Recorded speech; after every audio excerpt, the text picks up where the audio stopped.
carica? Sì. Sei pronta? Sì. Anto, tu? Sì, sono pronto. Insieme ad Alessandra e Antonio, due ragazzi speciali oltre che grandi amici. L'idea, nata per gioco inizialmente, nasce da una convinzione semplice ma potente, che la musica è un linguaggio universale, che non conosce limiti, che non conosce barriere, non conosce confini, quindi è una forma d'arte accessibile a chiunque, anche a chi non vive con delle disabilità.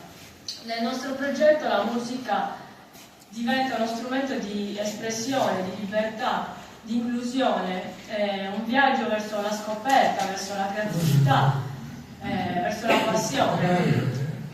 La cosa che mi sorprende di più è che ogni giorno, lavorando con loro, mi rendo conto che sono io a imparare da loro, perché mi insegnano la pazienza, la forza della perseveranza, la gioia di fare musica solo per il gusto di farla.